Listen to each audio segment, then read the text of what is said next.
Spirit of Hannah Sunkinson. I'm the 7th grandmother back from Mother Bear. People that know about our culture know that that's an important connection because each generation is to provide for the 7th generation ahead.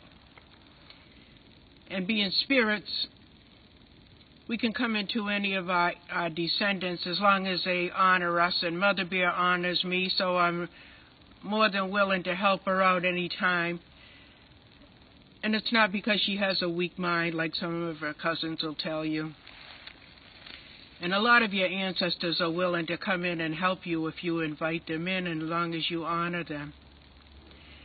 The last time I was here, I spoke to the people without color and informed them that it was time for them to assimilate. I want you to keep working on that. It's going to be good for everybody. But today I'm here to talk to my own people. I'm here to tell you it's time to decolonize your mind. You've taken up too many of the other people's ways, and it's thrown you off track. First, let me tell you, every day is Thanksgiving Day. Starting with, I woke up this morning, thank you. The whole purpose of life is to be in a constant state of thanksgiving. I know that a lot of our young people are confused and angry and discouraged. And we feel for you, we hurt for you. A lot of that has to do with the situation in the world today, but you're also being doubly taxed by the what they call intergenerational trauma. Trauma that happened to your ancestors is passed in the DNA, and you feel it too. A lot of you are turning to drugs and alcohol to try to block this out. It doesn't work. Did you know that Native people are born without an enzyme in their brain that processes alcohol, so we get drunk faster, we stay drunk longer, and it makes us really, really crazy? The Creator did not mean for us to have alcohol. When you get drunk, your spirit is off balance for 4 days. And the drugs, that's a government program to keep you enslaved. We're trying very hard to bring you back into the circle because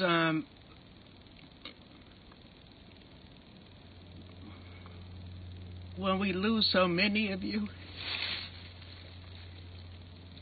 it really hurts. Some of you are crossing yourselves over, and it's the worst pain we can feel. We're going to love you back into the circle, and you'll be happier, and you'll understand that that was not the way to be. A lot of you also so colonized that you're using the N-word a lot. Do you realize that there was an agreement made between our people way before the people without color got here? The black people agreed that they would sacrifice and do the slavery thing for us, or we would have been completely wiped out. We owe them such a debt. Don't be caught up in American racism. They don't want us to unite and be together because they're afraid of that we'll treat them the way they treated us. We're human beings. We could never be that thoughtless, and we don't have to worry about that because from the way things look, they're going to self-destruct. A lot of them are spinning out of control. We're not even going to have to do anything. We might have to put a few of them out of their misery, but for the most part, they're going to wipe themselves out because of their greed and selfishness. And that's another thing. If you have a lot of money and you're out here buying fancy cars and buying a lot of material things, and your people are suffering and you're not helping them, you're always going to be poor in spirit. It's not the way. Material things can be taken away in an instant.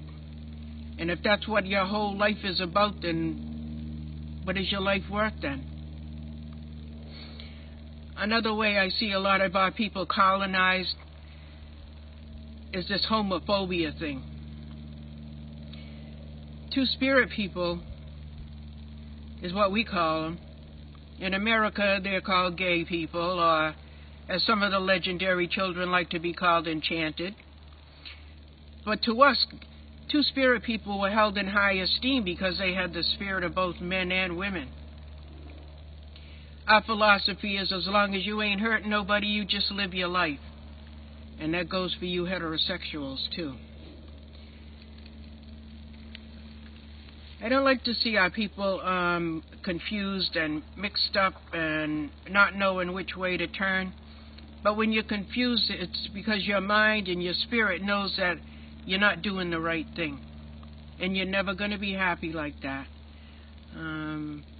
We've always been loving people, generous people.